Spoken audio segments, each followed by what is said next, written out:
You're listening to the Options Insider Radio Network, the home of the Options Podcast. For more quality options programs, visit theoptionsinsider.com or search for Options Insider Radio Network in your podcast provider of choice. Listeners can also access all of our programming through our mobile app available in the iTunes and Google Play stores. Select programs are also available via live stream at mixlr.com/options-insider. That's mixlr.com/options-insider. Don't forget to follow along with your favorite programs and submit your own questions for the hosts at twitter.com/options, stocktwits.com/options, facebook.com/theoptionsinsider, or via questions at theoptionsinsider.com.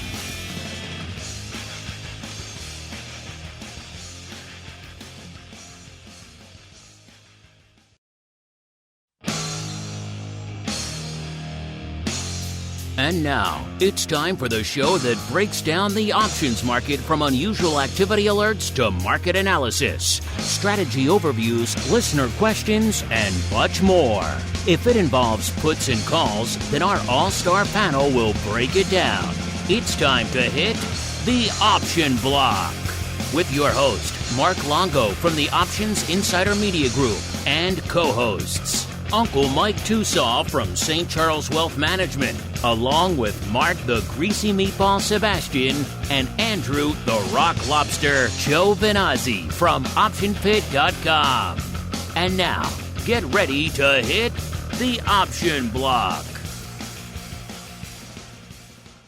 All right, everybody.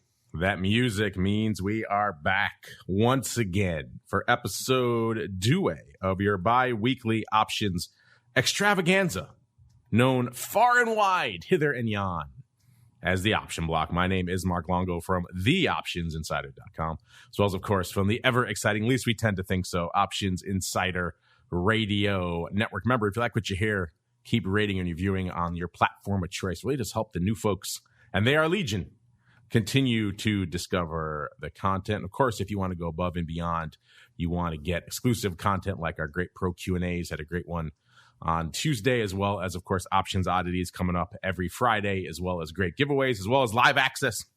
Just about everything we do here. Hope you pro folks enjoyed that kind of back of the napkin live stream from Mastermind. I didn't hear it. Hopefully it worked. It wasn't really ideal set up for live. I wanted to give you guys a little live sneak peek, so I kind of just threw the phone on the table and let the dice fall as they may. And hopefully, I think it worked. I think you guys could hear us. Of course, you guys could hear the edited podcast version over there on the network right now, live from that Mastermind event yesterday. Pretty fun. Always nice to have just some live folks around again to get the old live juices flowing again. You guys can check all that out for yourselves. Join future live streams, future Pro Q&As, everything else we do. Get registered for live giveaways and a whole bunch more. theoptionsinsider.com/pro, or for you extra cool kids, you want something extra, /secret club. But that last one, that's a secret. Don't tell anybody. That's just between you and me. Just a secret. And let's see. Hopefully these guys weren't listening because I don't want them knowing about that link as well. Let's see who we've got joining us today. First, let's go out to the dark and stormy shores of Maine. I don't think he was listening, so I think we're safe. He is the Rock Lobster himself, Mr. Andrew GIOVINAZZI from OptionPit.com. Mr. G, welcome back to the show. Hopefully you weren't listening when I mentioned that /secret club part, sir, because that was not for you. It was not, because I am not part of that secret club. I am an outsider looking in. You are not allowed to be part of that. See, that's only for the cool kids in the secret club. So if you heard it, just erase it from your brain, hit your head against the wall, so that memory will be gone forever, sir. So there we go. That will be good. And I do believe also joining us in our third chair, once again, the uncleest of Mikes, Mr. Uncle Mike TOSAW from St. Charles Wealth Management. Uncle Mike, are you there, sir? Are you joining us today? I'm here, but some guy just went and flashed a light in my eye and said, "You'll remember nothing." And I don't remember anything before that, though. Yes, I forgot we have the Men in Black squad out to enforce the secret club /secret club. Not for you two, only for the cool kids out there. So yeah, you guys work on forgetting that as we work on heading on into the trading block. It's time to break down the latest topics, trades, and trends in the world of options. It's time for the Trading Block. All right, everybody, welcome to the Trading Block, the portion of the show where we do just that. We watch what the heck is trading out there. And we are seeing a lot of red on ye old screen again. So Mr. Powell and company have once again reinforced a little bit of downside out there in the markets. All of you out there who are holding out hope for that north of 4,000 level in the S&P, maybe you were buying into that last leg of the rally we saw over the last month. These days, back down to probably a more understandable level, all things considered. 37.61 kicking off the show here today, off a little over 20, almost 29 handles in the S&P. Let's see, how low did we go today? This morning we got to about 37.5 before we bounced off there, listeners. We'll see if we retrace that a little bit later in the session today. Of course, that means our friend the S&P off about 0.75%, the Dow off about 1/3%, NASDAQ off about 1.5%. So we're starting to get back within spitting distance, listeners, of those levels. Remember, we were talking about when we did that poll about a month and change ago, and we were saying, where would you guys start nibbling? A lot of you said 3,700 and below. We, of course, got down to the 3,600 level, right around that level last time, and we shall see if we continue to plumb those depths. But we haven't checked in with him in a while. Let's go out to the unklest of mice, because first off, we can all use a dose of perma-bull optimism in these red markets. And then B, we want to get his thoughts on everything that's been transpiring out here. So Mr. Uncle Mike, let's start. You haven't joined us in a little bit, so let's start there. What were your thoughts on everything we saw this week with the Fed and all that fun? And then what are your thoughts on the continued sell-off we are seeing today, sir? Well, here's the first thought. Being a bull is tough these days, but being a bill, on the other hand, that is pleasant this year. I got Josh Allen in my fantasy, so I got nothing but love for the Bills, sir. 40-odd points he's throwing up at a game. Gotta love me. No kidding. So at least we got that, right?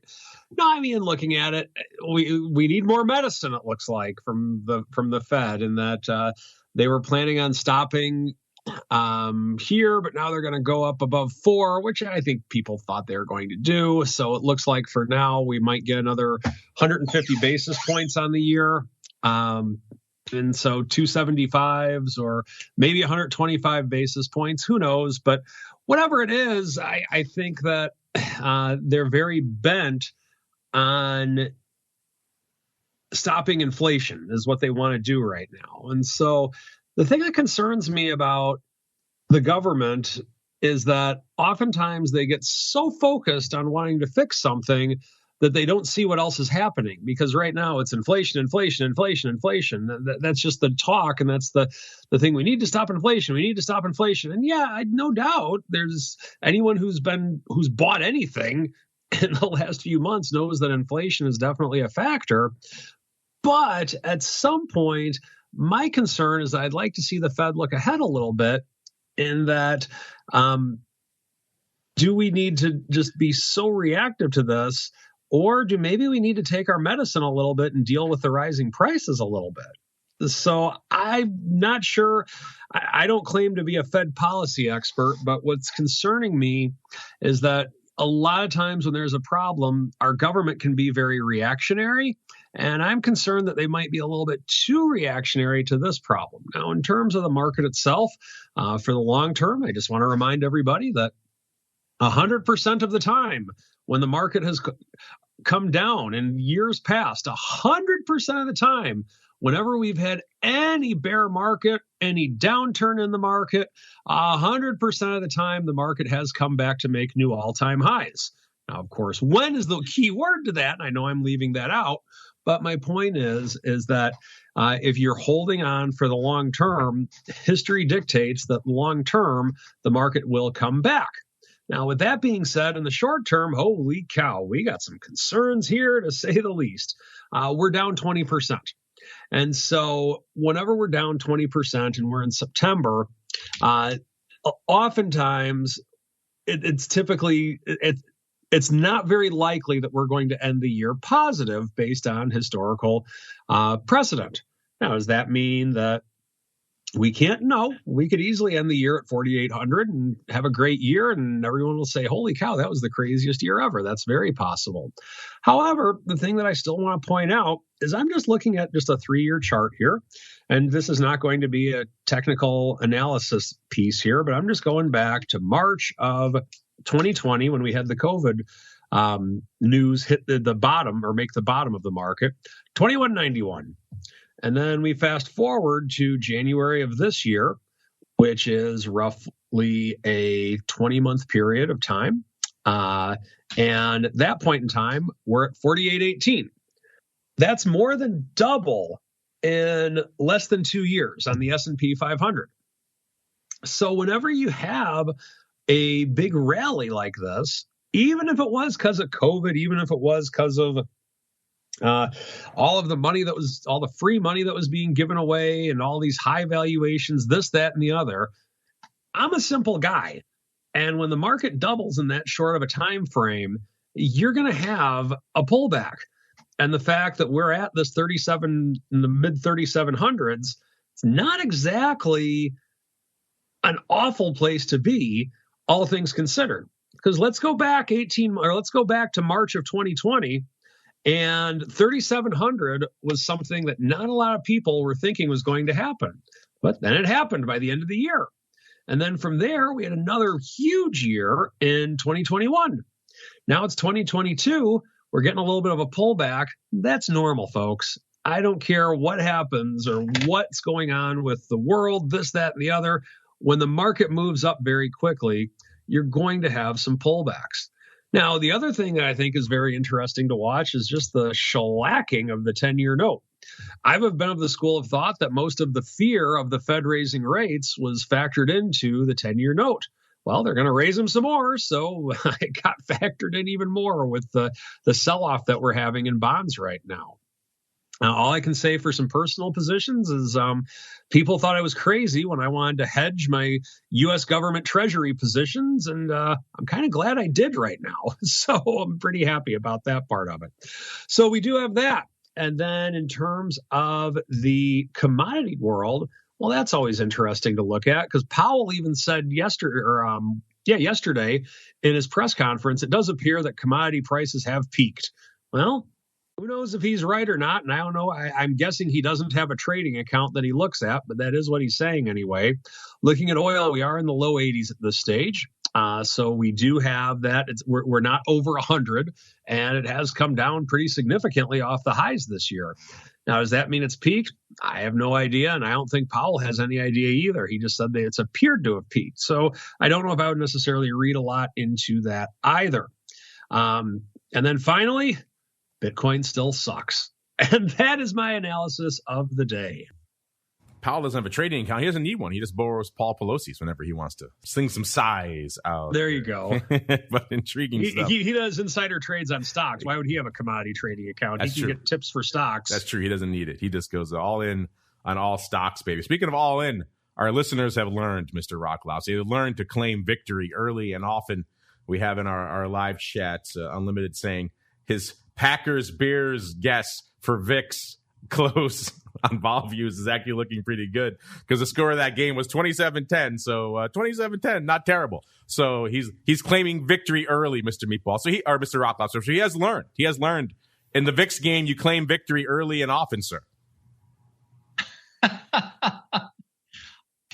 Speaking of which, I got so busy, I don't think I gave the rundown for the start of the show. So I was so excited to have Uncle Mike back. So let's do that. Obviously, market's selling off right now. We talked about that. VIX cash at about a 27.80 when we kicked off the show. Puts it up about 1.5 points from where it was this time on Monday's show. VVIX at a 91, actually down 1 point from Monday's show. VXX, who knows what the hell it's doing. Today it's at a 19, up about 0.5 point. UVXY at about 11 when we kicked off the show, up about 0.75 point. SVIX 1160, down about 0.5 point from Monday's show. UVIX 1040, down about 0.2 point. And VolQ hanging out at a nice and frothy 33, up about exactly a point from where we were on Monday. All right, Mr. Rock Lobster, what is lighting up your tape this week in a interesting Fed week, sir? Well, I understand Mike was saying that, hey, the Fed is fighting last year's wars and all the rest of it. But I have, and the market has had a huge rally. We had what was last year's S&P 500, 30%, and the year before was like 11 or 12%. So 2021 was huge. And then 2020 was a pretty big year. I mean, it was up 11 or 15% for the year, something like that. The COVID year. So, Yeah, and those are two huge, net. That's a couple of that's a huge amount, and and right now, and we're kind of back below that level. And to be quite honest, this is where I don't normally disagree with Mike on certain things, but I think the problem right now is clearly fiscal policy in the West is insane. So they're literally all the people running the governments, Democrats, whatever, all crazy people, spending way more money than they're taking. Like, they don't even care. So, and that is giving us inflation if you're in the Milton Friedman camp, which, since he pretty much was never wrong, I am. So just these economies are creating these problems, and somebody has to do something. And the Fed is now doing something. Okay. Now, it's the only thing they can do. The only thing they can do is raise rates to make the cost higher for governments that clearly do not care what they're doing anymore, not doing their job at all, not trying to reconcile expenses. Basically I don't even know what either party does anymore, to be quite honest. I think they all blame, who knows? It's like, it's beyond, it's about my lowest ebb for politics in a long time. So that being aside, somebody's got, they got to start to feel the bite of the money they borrow. They can't keep borrowing for zero and pay zero interest rates. That's all crazy talk. It's always been crazy talk. And the Fed has been on this sort of boomer enabling thing for the last 10 years with QE and all this crap that they think is going to work, right? None of it is sustainable. So at some point, somebody has to draw a line in the sand somehow. And the Fed is now doing it. But I do agree with Mike that, hey, equities are going to get cheaper. And they're pretty low right now. They certainly could get cheaper. They always can get cheaper. They'll probably overshoot. And eventually we'll get used to having a higher interest rate and maybe some balance being brought back into, fiscal expenditure. And, because the government doesn't have a revenue problem. Revenues are still, I believe, breaking records, government revenue. So it's always a spending problem because there's nobody there, and Powell has to be there and do it. So I think Powell has a very difficult job because they also screwed up, I think, big time. They should have been reeling the rates in. And I think not everybody, but many people overreacted to the COVID thing. The Fed, being, you can listen to how people talk about everything. And I know they wanted to keep the economy stimulated while people were out of work, and then people started going back to work, and they didn't undo what they did fast enough. So we're stuck with what we have because that's the hand we've been dealt. Now, what usually happens is all of the froth and the cream comes out of equity prices, and that's kind of where we are. So, you can buy a lot of stocks right now for not very much money. Commodity stocks, they're saying commodity prices have peaked. I don't know if I can agree with that when there's infinite demand for EV vehicles being mandated. So I don't know if that's for sure true, So there are opportunities. You can buy a lot of commodity stocks for cheap prices. You can buy a lot of stocks for cheap prices. I don't think Apple is a particularly cheap company at this level. I actually like Google better than Apple from a relative price point of view.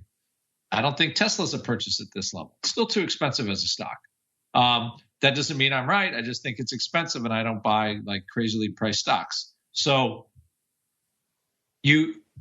we have basically an equity market that no longer has that easy ramp up that the Fed has provided for 10 years. 10 years of upside vol. And basically, since I started working with Mark at Option Pit, and that's not the trade I had in the 20 prior years, where the Fed just says something and the market rips. We never had that because they kept throwing money at the problem. And I think now we are through the process, and it's a necessary process in my view that we decouple from every Fed announcement every month. It's important for just things to function normally again to some and let kind of the market play out to some degree. And I think we're just stuck in that decoupling. I don't know how far the S&P 500 goes down, and I don't know how high vol goes up. What I will say, though, is VIX has certainly, from a vol plateau, there is not demand for that total. There really isn't demand for that kind of 30 to 45 kind of VIX upside right now. So you look at that and you just say, okay, there isn't demand for it, and so I don't think there's just 3,300. Yeah, okay, we could get to 3,300. Why not? It's not very far away from a statistical point of view. So nothing I'm seeing really is actually, given the condition we're in, is that bad. You're trying to decouple from a decade of being stuck on what the Fed says. And the markets actually react and get to a price pretty fast these days. So are we about where we should be? Probably we'll end up getting a little lower SPX. And there's plenty of stocks that are a bargain. Are we going to be thrown into massive recession? I mean, I'm not sure about that. The thing that really could put us in a bad recession, I think, is lack of energy supply. Like the problem the Germans have, politicians clearly in this country they're not figuring out that is a catastrophic problem to have no energy. And they're still kind of blundering along on their path to thinking that this is just going to work by some sort of magic, which I don't see how that works.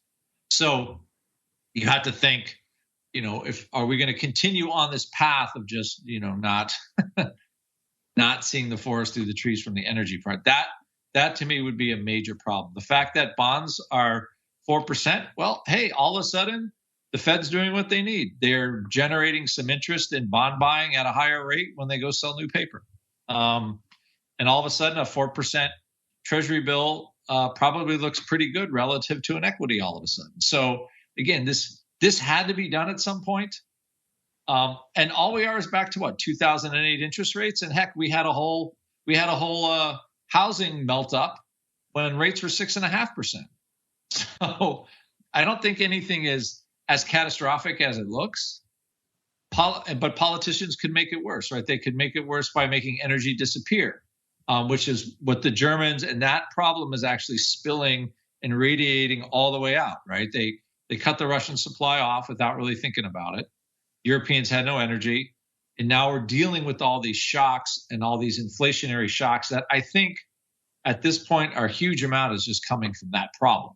And it does not look like that problem is going away. They're trying to solve it in real time, but it's pretty hard to come up with enough natural gas to replace what the Russians used to send the Europeans. It's just what it is. So they either they're going to make some deal with the Russians, or we send them more natural gas, or the environmentalists keep getting in the way of all this, of just trying to get energy to people's houses. So, and I don't know where that path will go, but clearly they have not seen the forest through the trees on this issue. And I do agree with TOSAW is the Fed is trying to fight that problem by raising rates. Could they go too far? They could, but I also, they're not really ramping that rate rise up, thinking that maybe this energy thing gets solved in the meantime. And if it does, I think a lot of pricing will come back, somewhat come back to earth. But and I think that's what we have. So we're kind of in this sort of, I would just say, it's been a while since we've had kind of a grinding down market. Let's say 2008, I would say the second half of 2011. The 2020 issue was very short because the Fed always came back in with some sort of a panacea. And I don't think we're going to see a panacea, within the next 3 to 6 months. I don't. So it's just, where do equity prices will have to find their legs under, stock valuations. And that's, we're probably somewhere in the middle here on where we're going to go. So I'm done with my rant as of right now. Rant police out in force. So we got the optimism of Uncle Mike. We've got the dire pessimism of the Rock Lobster. Where do you fall, listeners? Hit us up. Let us know. You'll see where the markets fall right now, listeners. And we're doing some paper out there, which you probably would expect. This is the kind of day that is a recipe for at least some VIX paper, and looks like for the rest of the indices as well. VIX right now, 343,000 contracts on the tape. The ADV ticking back up almost 400K, 398,000. So it looks like they're probably going to hit that today. SPY, 5.36 million already on the tape for SPY. So that's a pretty aggressive number. The ADV is threatening 8 million of these days, 7.86 million. That's a heck of a lot of paper. The S, 1.83 million contracts already. That's a lot of paper for the S as well. The ADV, about 2.5 million, probably going to hit that today. Small caps, IWM, 653,000 contracts on the tape already. Man, small caps are moving. Let's see. At least they're putting up some numbers. Where are we hanging out? And they're off 2.3% right now for IWM. My goodness, small caps taking a hit. You want to hear more about small caps and everything else, futures, options, stay tuned for TWIFO coming up in exactly an hour from now. I'll be joined by Rich Excel. You guys like when he pops on the show to talk about all sorts of interesting trades, time, Condor, crazy stuff he puts on out there in a bunch of these names. So look forward to see what trades he has in store for us this week. The ADV out there in IWM right now, 856 listeners. And the Qs, 1.7 million. The ADV, 2.7 million. So the Qs looking pretty robust as well. You know what else is looking robust is our most active list. A lot more impressive than Monday's show, listeners. Still not 300K, but looking pretty impressive. 246,000 is what it costs us to get into the top 10 today, listeners. That gets us all the way to the Rock Lobster's favorite. That is, of course, good old Microsoft, trading 240 right now. So actually bucking the trend, up about $1 right now. So Microsoft good for 246,000 contracts on the tape. Number 9, we've got the artist formerly known as Google, now known as Alphabet. We've got Google, 100 exactly out there pretty much as well, up about 90 cents for them. Good for 254,000 contracts.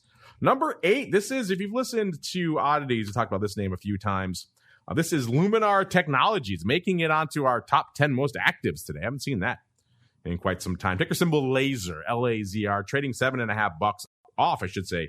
Nearly $2, about $1.86, nearly 20%. So a rough day for Luminar. And if you know this name, listeners, and you've heard us talk about it, it's just a ton of crazy rolling. That's pretty much what's going on out there today. Like I said, there's 302,000 contracts on the tape.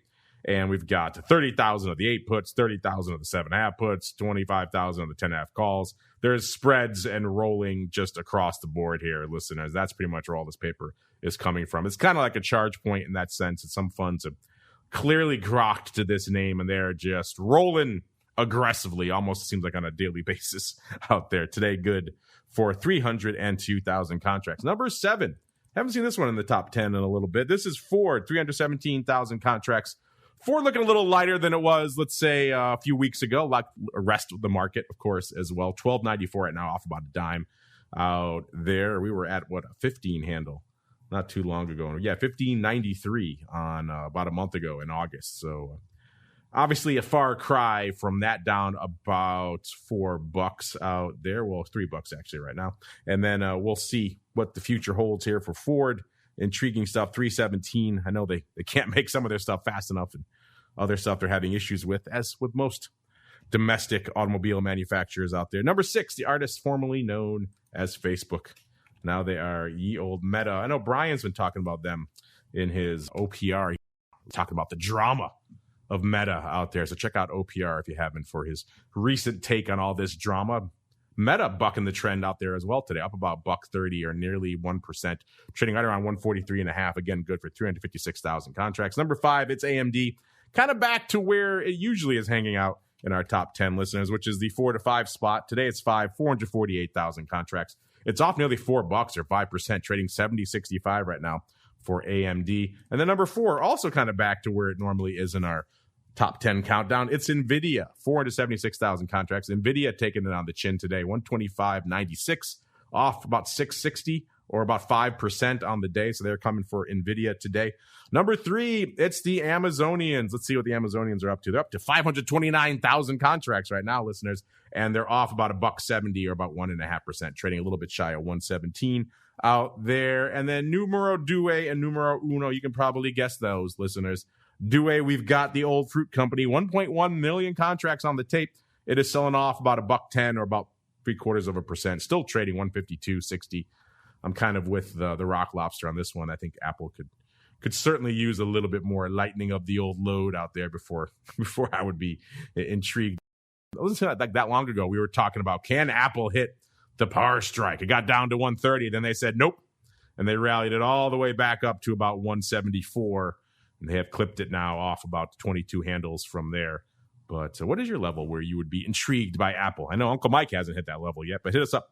Let us know what that is, listeners. That means number one, just putting up some numbers these days, is Tesla. Closing in on 2 million contract listeners, 1.85 million contracts on the tape for Tesla. Tesla off about 10, almost 11 handles, about 3.5%, trading 290 right now. Let's see. On the day, got as low as 287 and 3/4 and as high as 301. So it's done a little bit of living today.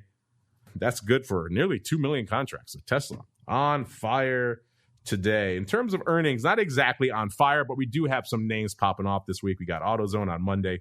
We had General Mills, Leonard Homes, and KB Homes yesterday. Darden Restaurants, Costco, and FedEx today. Let's look at hot off the presses, freshly updated for your convenience, listeners. Earnings move results, and all sorts of other fun reports for you. Let's look at the earnings move results really quickly. Let's go out to Darden Restaurants, the meatball's favorite. Can't get enough of those breadsticks. They were popping off today before the bell. They went into their announcement 131.25.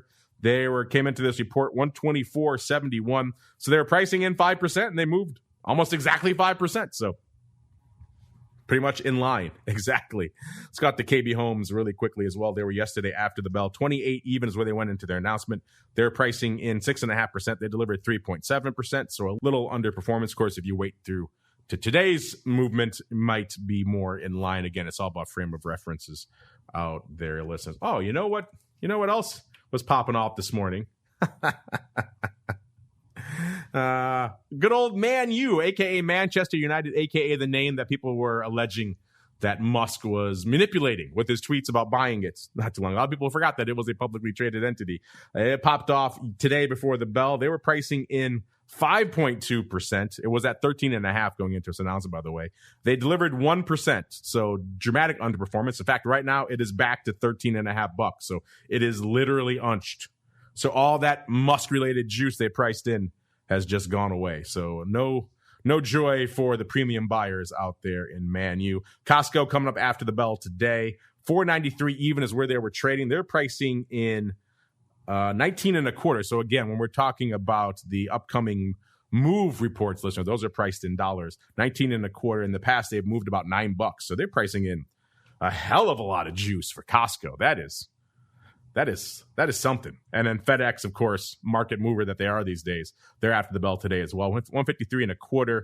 They're pricing in 622. In the past, they moved $11.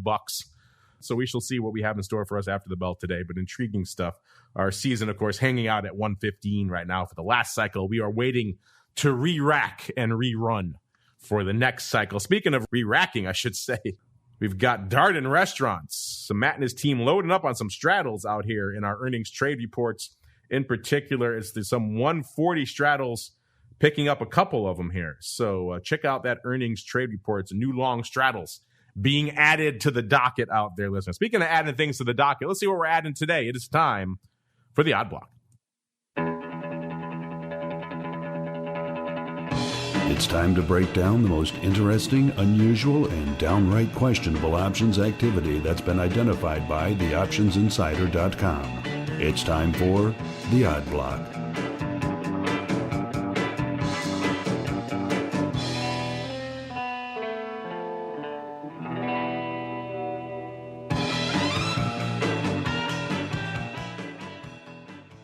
All right, everybody, it's time to get weird and wild, or at least weirder and wilder than these markets are already. Let's kick things off with DoorDash. Haven't gone out here in a little bit.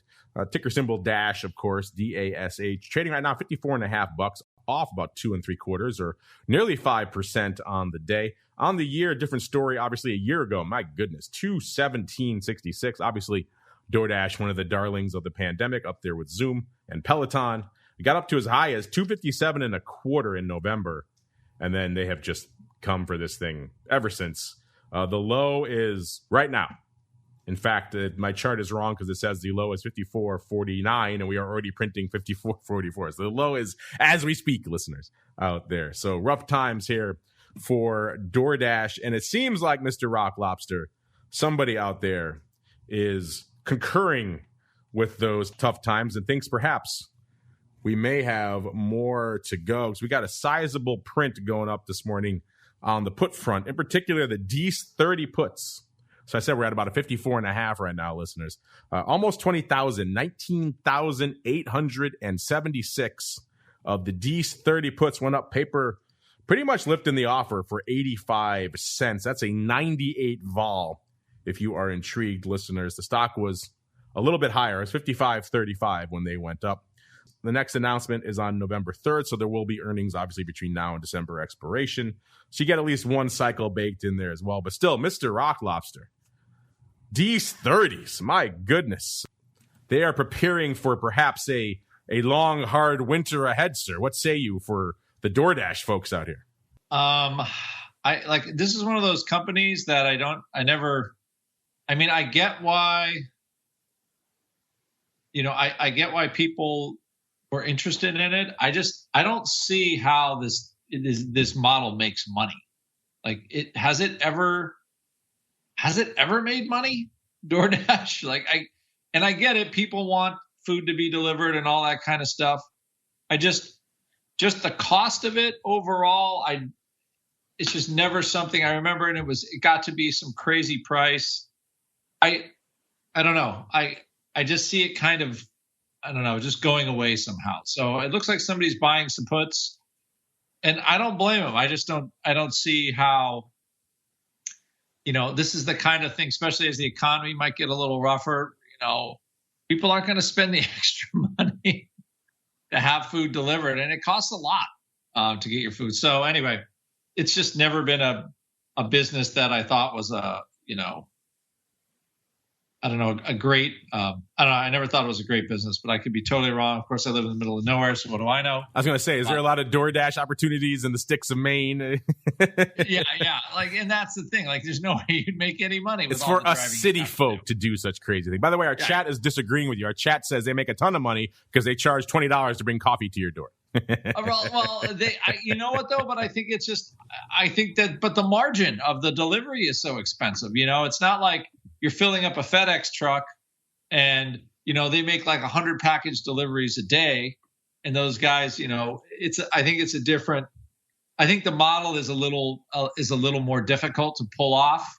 And I remember in San Francisco, we used to have kind of a product like that where they were delivering, they would deliver movies, food, yogurt, all kinds of stuff. And that it didn't work in the height of the .com boom. And I don't think it's going to work now, but I could be totally wrong. But I don't think it's going to work then either.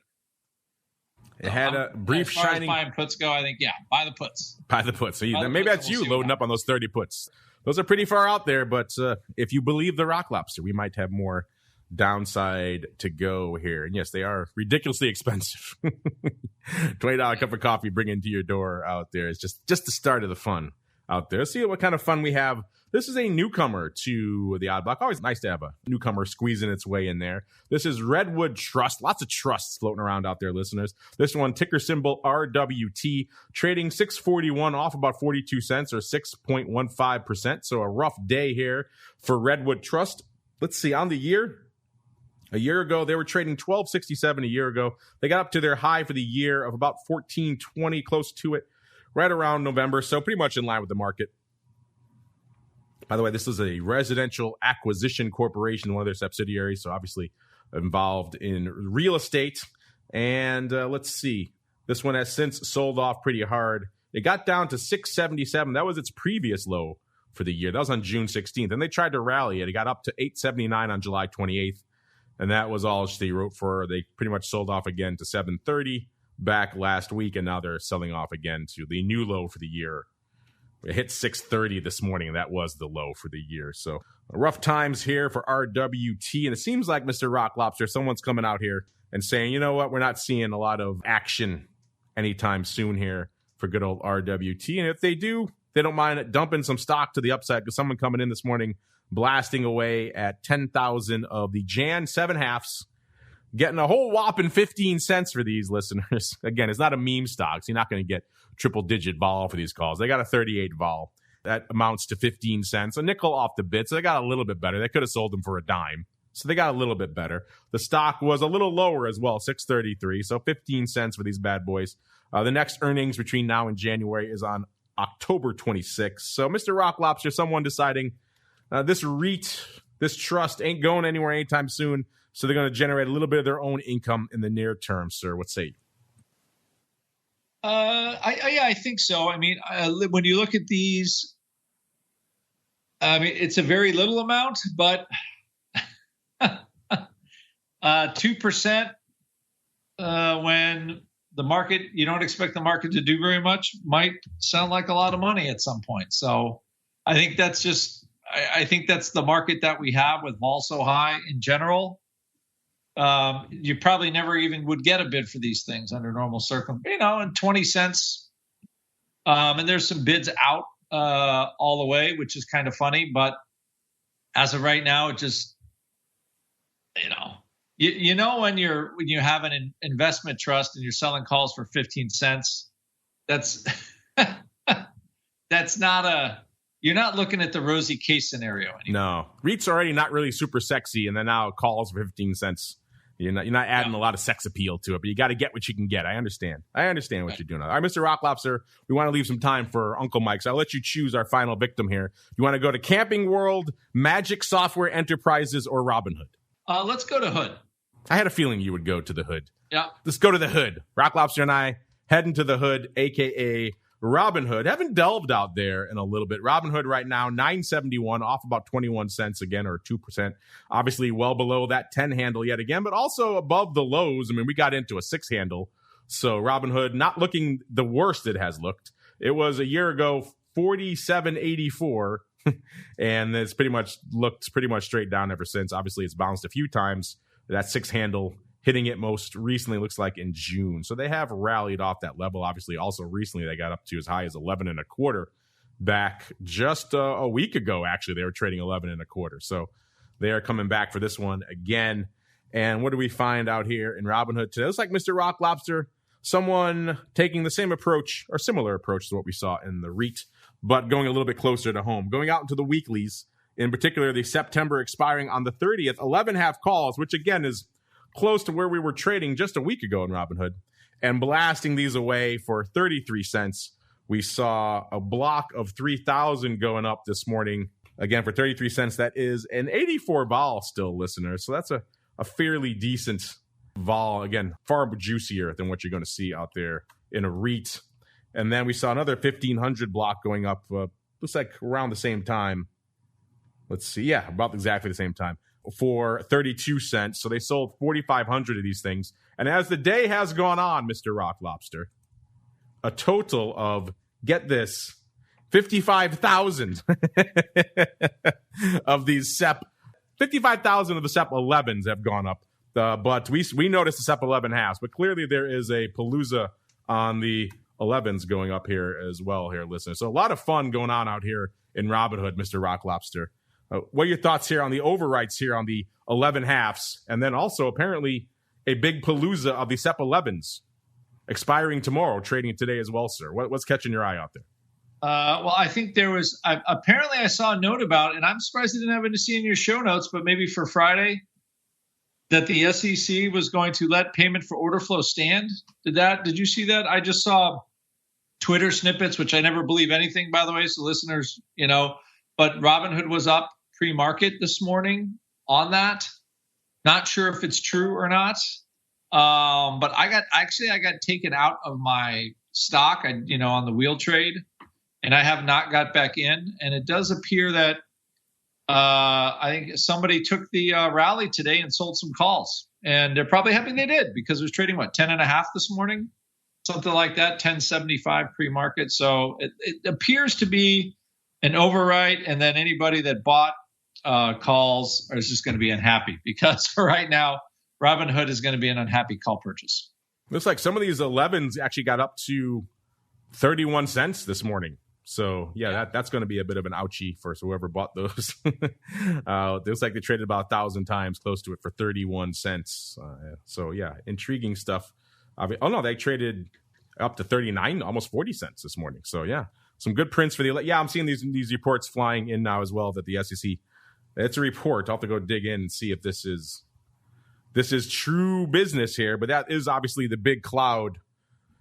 The big cloud's been hanging over Robinhood for a while. That's why I got a little spooked about even selling puts below the 10 handle in Robinhood for this exact reason. Obviously, a huge part of their business model reliant on payment. If that is true, that SEC is not going to yank the rug out from under them, then I could see why some folks would be rallying this thing. But of course, getting caught up in the massive sell-off today. And, we're all caught up in the excitement that he is back. So let's get to a little bit of the old strategy block.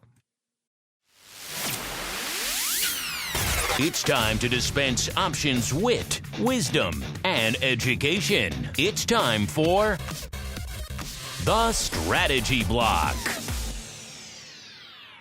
Yeah, it looks like there was a report out of Bloomberg this morning saying the SEC would stop short of banning PFOF, but they haven't stopped short of making some changes that are going to perhaps impact the profitability of that. So there still could be some issues for Robinhood going on. But intriguing stuff. I'll have to dig into that a little bit more to see. But it's time for Uncle Mike to regale us with some options, wit, and or wisdom. Uncle Mike, we've been starving for options, wit, and or wisdom. So feed us, sir. We hunger. I will do my best. So today I want to talk about something that hopefully in someone's portfolio is a thing right now, and that is your hedges. And so when do you sell your hedge? So let's just oversimplify. You own a stock. You also bought a protective put against it. When do you sell that put for profit? When do you exercise? What the heck do you do with this thing now that you got a profit on a put and you have a loss on the stock? What do you do with this? So two schools of thought on it. Number one, you can sell your put for a profit, or number two, you can ride it out and simply exercise it when it's time. I'm going to give you two scenarios. The first one is a real life scenario. I'm going to change the names to protect the innocent, of course. And this is one to where I got a new client roughly a year ago, and the new client had non-qualified money, which means it was money outside of an IRA. And there was one particular stock in there that had appreciated quite a bit. I hated the stock. I don't know if I hated it. I just didn't know it. So it was not a stock that was in any portfolio or anything that we were doing. But if the client took a capital gain on the stock, it would have royally messed up her tax situation.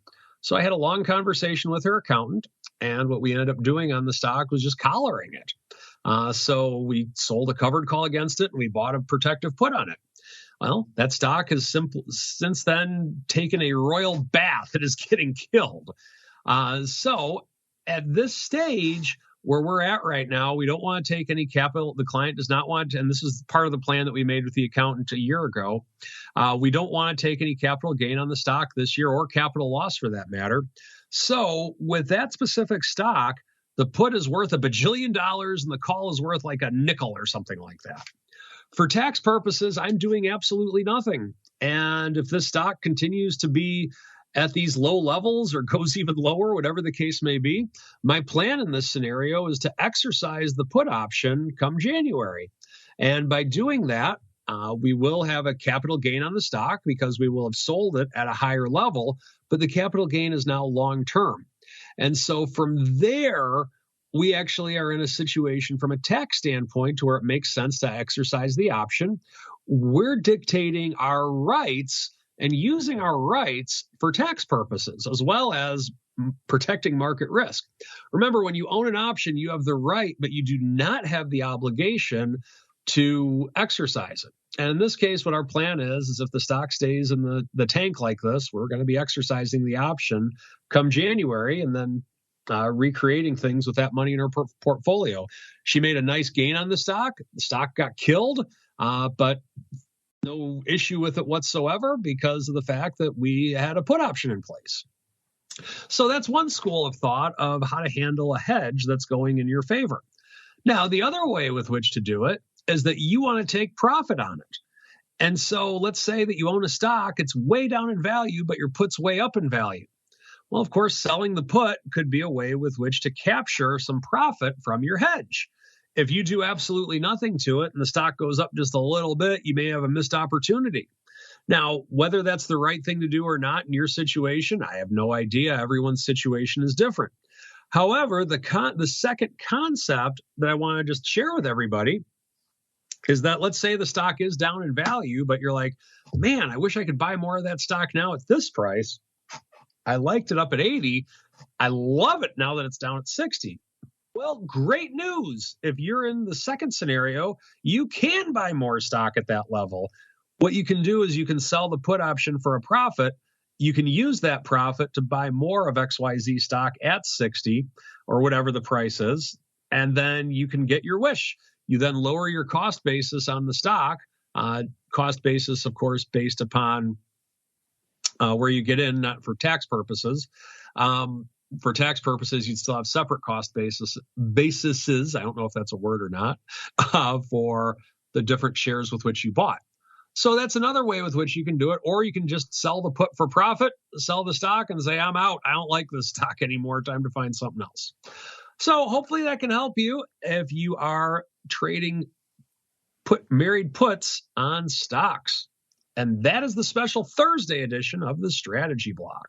There you go. Uncle Mike, thanks for feeding us all as we keep on rolling into our final segment. It is time to go around the block. It's time to tell you what we'll be watching on our trading screens until the next episode. It's time for Around the Block. All right, everybody, welcome to Around the Block, the portion of the show where we check in with our folks, see what they're keeping an eye on until our next show on Monday. We'll also check in on our question of the week really quickly. Right now, we're asking you folks, are we in the middle of an iron condor assance? Strategy was super hot a decade ago, but seems to have cooled in recent years. Is the iron condor making a comeback? And the choices are, yes, I'm trading iron condors, or no, it's not making a comeback because I prefer iron flies, or no, I prefer butterflies, or they never went away. The iron condor has been hot all the time. And right now, exactly 50% of you are saying, yes, we are in the middle of an iron condor assance, and I am trading iron condor. So there you go.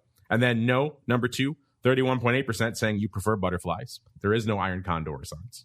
Right behind it, we have a tie yet again for third with they never went away and no, I prefer iron flies, both at about 9%.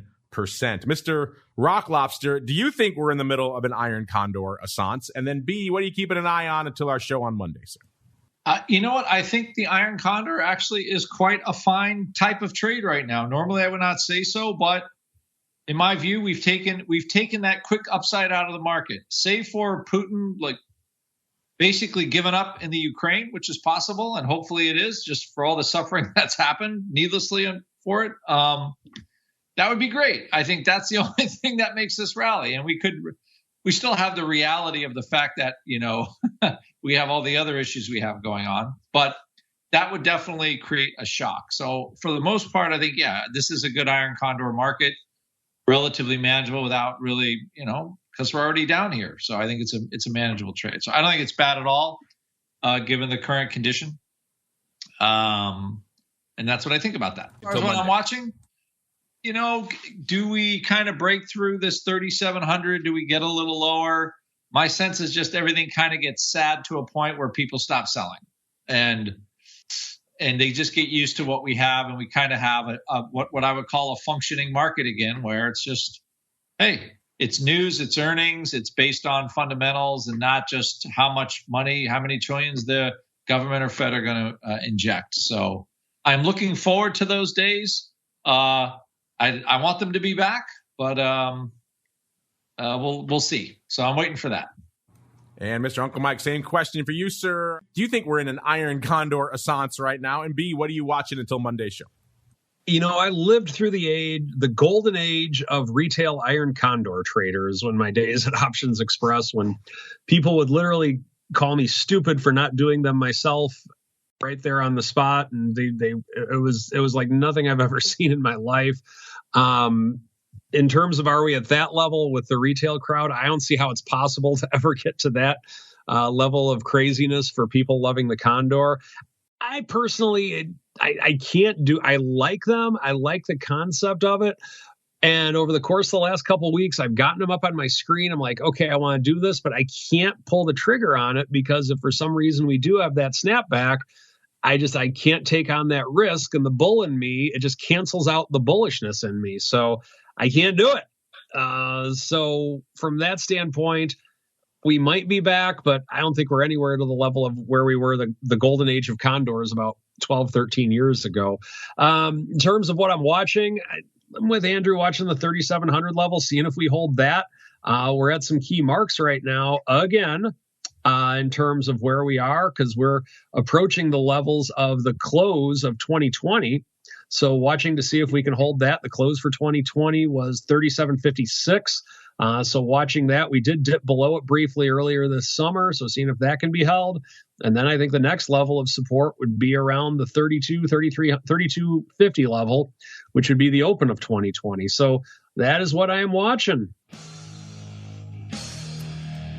Yeah, for a lot of our newer listeners, newer traders out, they won't really understand just how hot they were. I don't know what the genesis was, why they were so hot, iron condors. Yeah, about a little over a decade ago was the hot times. Mr. Uncle Mike, any insight into why they were so hot as a retail guy back then? Have at it. And then B, where should folks go if they want to learn more about all things iron condor, tax adjustments, all that fun? Well, I mean, in terms of the iron condors back in the golden age of the condor, a lot of people got their face a lot of new retail traders came into the market back then. And so that's hence the success of Options Express, Thinkorswim, and all the other retail brokers in that time. But what happened was people would get their faces ripped in buying options, and occasionally they'd win, but most of the time they had that awful feeling.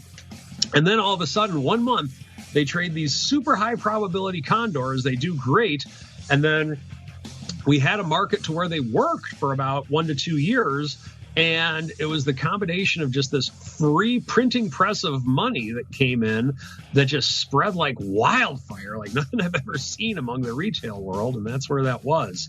In terms of what you can do to learn more about me, follow me on Twitter at Mike TOSAW. I'll be putting videos out again next week. I just had some family things happening these last couple of weeks, but back to full-time marketing machine again. And if you're looking for a financial advisor who doesn't use them at this point, but at least understands them on iron condors, feel free to reach out to me. Check out my website, stcharleswealth.com. And Mr. Rock Lobster, same question for you, sir. Where should folks go if they want to learn more about all things pit, sir? Yes, 888-TRADE-01. Call Ted or other Andrew. You get 10% off. 10% off if you say, hey, I heard you all on this here show. There you go. Something. You get a deal. You get to listen and get a deal at the same time. I'm going to call specifically just for the other Andrews. I don't want this Andrew. No, keep me away from that Andrew. I want the other Andrew. OptionPit.com, listeners, is the place where you too can go to request the other Andrew. We got to get on out of here. Don't worry. If you're listening live, hang out. We'll be back in a little bit with Rich Excel joining me to break down. Let's see what kind of crazy trades he's got going on in the futures options realm. Will it be more crazy time flies in the ags? Will it be something else? We'll see. We'll have to wait and find out. Coming up on Twiphone a little bit, you'll get that live in your ear holes post haste for all you pro folks, all you folks on demand. Wait a little bit. It'll be hitting the network a little bit later today. Then back again tomorrow, of course, noon Central, 1 p.m. Eastern for vol views. We'll see what's going on in this crazy vol market. Then back again after that for all you pro folks for options oddities. Then back again on Monday, another episode of the Option Block. Stay safe out there, everybody. You're listening to the Options Insider Radio Network, the home of the Options Podcast. For more quality options programs, visit theoptionsinsider.com or search for Options Insider Radio Network in your podcast provider of choice. Listeners can also access all of our programming through our mobile app available in the iTunes and Google Play stores. Select programs are also available via live stream at mixlr.com/options-insider.